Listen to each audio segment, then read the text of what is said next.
ng lalawigan ng Laguna. Sir Dolan, si J. Martin ho ito. Magandang umaga ho. Yes, Jay, magandang umaga sa inyo lahat at sa iyong mga tagapakinig at tagapanood, no? Maraming salamat sa pagkakataon na may paliwanag natin at mabigyan ng ika nga ipagkapahalaga itong Laguna Youth Patrollers ni Governor Sol Aragones at ng gobyerno may solusyon. At syempre, kadagdag pa dyan, katuwang natin yan, Jay, sa pagbabalita at pagbibigay ng impormasyon kung ano ba mga nangyayari na sa kanilang mga barangay at mga bayan. Alam mo, malaking tulong, Jay. Itong ating Laguna Youth Patrollers sa ngayon ay expected natin come August 22. Hopefully ay maging 3,000 na ang official na miyembro ng Laguna Youth Patrollers ni Governor Sol Aragones na tutulong sa pagbabalita at community service. Alam mo, nakakatuwa lang, G, noong nakaraang habagat, makwento ko lang sa inyo mga tagapakinig kasi yun, no, na noong tayo ay nagkakaroon ng ongoing na pagbabalita nila sa iba't ibang panig ng kanilang barangay at mga bayan, ay nakatuwang din natin itong Laguna Youth Patrollers sa pagbabahagi ng relief operation sa ating mga kababayan na naapektuhan ng pagbaha at mga na-evacuate. Kasama sila sa nagbigay ng figures sa atin kung ilan ba ang mga na-evacuate na sa kanilang mga barangay. Kaya naman, nakakatugon tayo ang pamahalaang panlalawigan ni Gobsol ng Laguna. Ang gobyerno may solusyon, nakakatugon agad kung ilan ba ang dadalhin ng mga relief goods per pamilya. Nakukuha natin mga tamang detalye at datos sa kanila sa tulong ng LGU at kasama natin sila on the ground na tumutulong. Kaya napakaganda na nakatuwang ang mga kabataan. Ang advokasya ni Governor Sol Aragones ay makatuwang ang mga kabataan na maging boses, no, palakasin ang kanilang boses sa lalawigan ng Laguna sa lahat ng aspeto ng ating bayan. Kung pwede sa pagtutulong sa disaster, pwedeng pagtulong sa turismo, sa pagpo-promote, no, ng ating mga magandang mga pwedeng pasyalan sa Laguna at mga produkto na mga pwedeng makatulong, mga saan ba masarap bumili ng mga ubi halaya na yan? Saan ba masarap ang buko pie? Mura, no? At saan ba yung mga sikat na mga pwedeng pasyalan sa lalawigan ng Laguna ay nakakatulong ang ating mga Laguna Youth Patrollers. Ayan, Jay, yan ang At nangyayari. Sir Dolan, kumbaga para ho dun sa kamalayan ng ating mga kababayan, sa gitna ho ng naranasan nating kalamidad nitong mga nakakang araw, ano ba yung particular na papel o tungkulin ng isang Laguna Youth Patroller, Sir Dolan? Siyempre, Jay, itong mga kabataan natin, alam natin, very active sila sa social media, no? At yun ang ating hina-highlight dito, na magamit yung kanilang talento at kanilang activism, no? Yung kanilang pagiging aktibo sa larangan na yan, sa tama, di ba? At sa pagbibigay ng tulong sa ating pamahalaang panlalawigan. Kasi kung makikita mo, G, kabi-kabila ang mga fake news, kabi-kabila ang mga yung mga walang kwentang mga lumalabas sa social media. At ito yung ating gustong labanan ni Govsol, itong fake news na ito. At imbis na ang mga kabataan natin na mag-share ng kung ano-ano sa Facebook na minsan malalaswa pa ang mga nasi-share at mga hindi maganda yung mga para sa mga bata. Ito ang maganda nating palakasin yung kanilang imbis na gano'n, no, ay nakakatulong sila sa mga komunidad, sa kanilang mga barangay at sa mga bayan na may pakita yung mga dapat na yung mga kung meron ba dyan mga sirang kalye, kung meron ba dyan mga dapat ayusin pa, ano ba mga dapat may tulong pa ng ating pamahalaang panlalawigan at ang LGU nila para makatuwang sila, no, sa mga tamang impormasyon. Basically, ang gusto natin, yung tamang impormasyon ay maibahagi ng ating mga kabataan. Kaya naman, ang mga kabataan natin ito, ang Laguna Youth Patrollers, ay dumadaan din sa journalism workshop, Jay. Kaya hindi basta-basta natin sila pinakawalan para magkalat ng balita, kundi atin silang inalalayan at ay binigyan ng pagkakataon. Inarmasan natin ang mga ito ng kaalaman para makapagkalap ng tamang balita at impormasyon sa ating paligid. Naniniwala kasi si Governor Sol Aragones, J, ang ating gobernador, naniniwala na ang tamang impormasyon ay susi rin yan para maibigay natin ang tamang solusyon at aksyon sa mga problema kinakaharap ng ating bayan at ng ating lalawigan. Sir Dolan, kung di ako nagkakamali, kumbaga lahat ho ng bayan sa lalawigan ng Laguna, meron ho tayong Laguna Youth Patrollers. Meron na ba tayong example na kumbaga hindi lang ho sa sa kalamidad. Pagdating sa krimen, meron ho kami natanggap na impormasyon. Nakatulong ho yung Laguna Youth Patrollers natin. Tama. Oo. Pakipaliwanag nga sa Ayan, amin, may Sir kwento Dolan. ko lang sa'yo, no? 2 weeks ago yan, Jay, no? Nagkaroon tayo ng impormasyon na merong sex for sale na nagaganap sa isang online, no, online platform. At mismo mga Laguna Youth Patrollers natin ang nagtimbre niyan sa atin at napaabot natin kay Governor Sol Aragones. At mismo kasi mga kabataan ang binibiktima. Imaginin mo, yung mga kabataan, mga minor de edad, ay nakikipag-transact sila sa isang online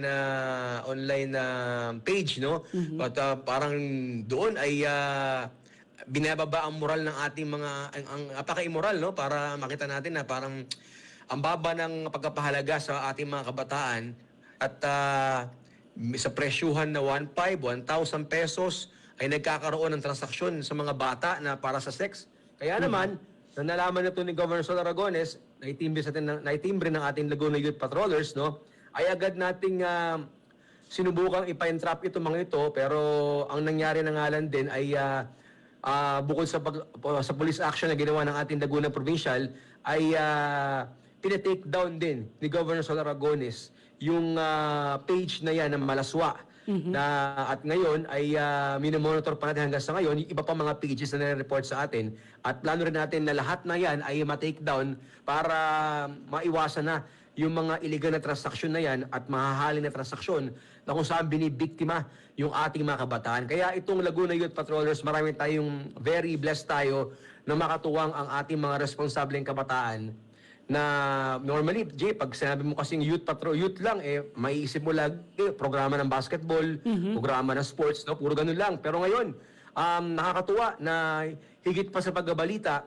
yung ating mga kabataan ay nagiging mulat na ngayon sa isang responsibilidad na meron sila na mas malalim na responsibilidad ng kabataan na yung mga maling ginagawa sa lipunan ay nakakatuwang natin sila para itama. At Sir Dolan, may singit ko lang ho. At para naman ho dun sa mga kababayan natin na nakikinig ho sa mga oras na to. At gusto ho nilang makatulong sa kanilang komunidad. Paano ho sila magiging isang ganap na Laguna Youth Patrollers? Paano ba sila mag-a-apply?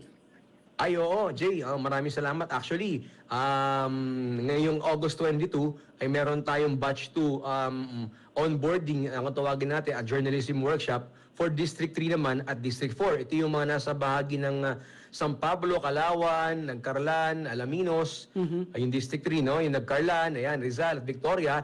At doon naman sa District 4 naman, yun naman yung sa may Kapitolyo. At doon sa bandang Pangil, yan, yung mga Luciana.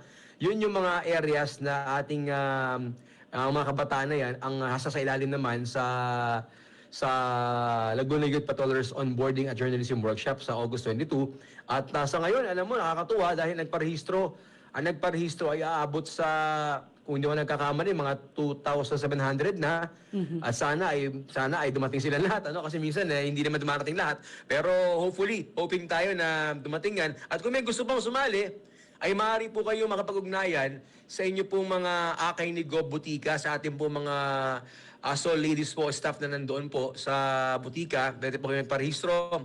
Hanggang ngayon pong araw to, pwede po kayo pumunta doon. Kung bukas po yun, sa Lunes, ay tatanggapin po natin ang inyong aplikasyon for District 3 po at for District 4. Kasi nauna na yung District 1 at 2. Sir Dolan, may televiewers kami na nagtatanong dito. Ano ho daw yung requirements para sila makapag-apply kung sakali? Oo, ang ating requirement, simple na naman, no? Kailangan ay lihitin mong taga Laguna at syempre ay 18 years old pataas ang ating requirement na maging yung Laguna Youth Patroller at magdala lamang ng mag-personal na magtungo lamang doon, magpakita ng ID sa ating Laguna Youth Patroller staff sa akin ni Gob Butika, no? At Action Center at doon na po, okay na po yun at kailangan lang naman ninyo ay talagang magpunta, seryoso mag-aral, magpunta at seryosohin po yung ituturo ng ating mga broadcaster na kaibigan na tumutulong po sa atin para mapaganda po ang sistemang ito ng ating Laguna Youth Patrollers. At nakita mo naman, Jay, kung mabisitahin mo yung ating page ngayon ng ating Laguna Youth Patrollers, ang napakaraming balita na makikita mo, nakakatuwa na iba't ibang balita mula sa iba't ibang barangay at mga bayan sa lalawigan ng Laguna ang ating nalalaman na nagaganap sa kanila on the spot, no? Kanilang ibinabalita. Hindi naman pagbabalita lamang ating ginagawa, hindi lang kailangan reporter ka o ikaw ang anchor, pwede naman sila maging cameraman din ng kanilang team at pwede rin maging writer, pwede rin maging basta parte ng team nila, isang buong team na. Parang kung sa news coverage natin, G, na ginagawa nung araw at hanggang ngayon, talagang isang team naman yan, di ba? May reporter, may anchor, may cameraman, may tumutulong na mag-edit, ganyan, okay. At, So, ganun yung mga nangyayari. Sir Dolan, ano naman daw ho yung benepisyo at kumbaga opportunity sa journalism workshop, yung naghihintay para dun sa mga kabataan na pagpasok nila dito ho sa programa, Sir Dolan? Nako, malaking ano po yan, malaki po ang pangarap ni Gobsol sa Laguna Youth Patroller. Simula pa lamang po ito at marami pa kami mga iisip ng programa para sa kanila, para sa mga kabataan. Maaari po tayo makipag-tie up sa ating mga network. Sa eventually po, pinag-iisipan natin yan. At yung ating mga makitaan ng potensyal ay ating pong personal i-endorse po sa mga network na yan para makatulong at kung talagang sila interesado na i-pursue ang karera sa pamamahayag, sa mahal nating propesyon na pamamahayag, ay maaari po makatulong sa kanila ang Laguna Youth Patrollers. At higit pa dyan, bukod po dyan, ay syempre, ay hoping tayo na ang Laguna Youth Patrollers ay magiging katuwang din ng ating pamahalaang panlalawigan sa yung mga nagnanais naman talagang seryosong tumulong sa pamahalaang panlalawigan ay bukas ang ating pamahalaang panlalawigan na makatulong sila sa mahabang panahon. Natapanghuli na lang, Sir Dolan, ano ho yung magiging mensahe nyo para ho dun sa mga kabataang Lagunense upang gamitin ho nila yung kanilang boses para sa kaligtasan at pag-unlad ho ng lalawigan ng Laguna, Sir Dolan? Yes, maraming salamat sa pagkakataon na ito, no, na makapanawagan sa ating mga kabataang Lagunense. Alam nyo, medyo ako nung simula yung programang ito, it's a challenge for us, no, sa gobyerno may solusyon ni Gobsol na kasi sabi nga nila ang hirap daw ang pinakamahirap daw sektor na makausap ay ang mga kabataan, sabi nila. Dahil nga syempre pagkabataan ay hindi pa maayos kausap minsan ng iba, di ba? Medyo laro-laro pa, gano'n, di ba? Pero ngayon, alam mo, nakikita ko, Jay, nakikita namin ni Gobsol ang isang kabataang Lagunense na in the future na talagang hubog na hubog sa public service. Yan ang nakikita natin. At mulat na sa sistema na dapat itama sa ating bayan. Isang kabataang Lagunense ang ating binubuo ngayon na responsable, may pakialam, at magsisilbing boses ng ating lalawigan para makilala pa ang lalawigan ng Laguna sa buong Pilipinas at sa buong mundo. Di lamang sa ganda ng Laguna, kundi makatuwang natin sa lahat ng aspeto na makakatulong sa ating lalawigan. Kaya naman po, inaanyayahan ko kayo, ating mga Lagunense, mga kabataang Lagunense, kung kayo ay interesado maging Laguna Youth Patrollers, ay kami rin ay interesadong makasama kayo at makatuwang sa gobyerno may solusyon. Pagkapanahon na para itaas natin ang bandila ng mga kabataan. Dito sa lalawigan ng Laguna, lagi ko sinasabi sa kanila, meron kayong boses ang mga kabataan. At yan ang gusto ni Gobsol na maramdaman ng bawat isa. Mailapit ang gobyerno ng Laguna, pamahalaang panlalawigan sa ating mga kabataan. Alam mo, nakakatuwa. Maraming report tayo na natanggap, pati may mga sirang kalye, pati mga sirang mga footbridge, nire-report nila, no? Para sa kapakinabangan ng mga kabataan. Yun yung maganda na nakikita natin na mulat na ang ating mga kabataang Lagunense. At maraming salamat, Sir Dolan Castro, ang spokesperson ng Governor's Office at chairman din ho ng Laguna Youth Patroller. Sir Dolan, maraming salamat po sa Maraming salamat, J. Martin, at kasamang J. Martin at sa DWAD at sa iyong mga staff. Maraming salamat. Mabuhay kayo. At syempre, mabuhay ang bansang Pilipinas. At ating napakinggan si Sir Dolan Castro, ang kasalukuyang tagapagsaltaho ng lalawigan ng Laguna at kasalukuyang chairman din ho ng Laguna Youth Patrollers. Alam nyo, napakalaking tulong ho nitong sinasabing Laguna Youth Patrollers. Dahil lahat ho ng bayan talagang pinursige ni Governor Sol Aragones na malagyan ng mga kabataang nagbabalita. Importante ho yun sa ating mga kababayang Lagunense na nalalaman ho nila yung kanilang sinasabing yung kanilang kumbaga sitwasyon sa kanilang bayan. Importante ho na kumbaga kung naipapaabot ba yung serbisyong mula sa pamahalaan at malaman ng ating mga kababayan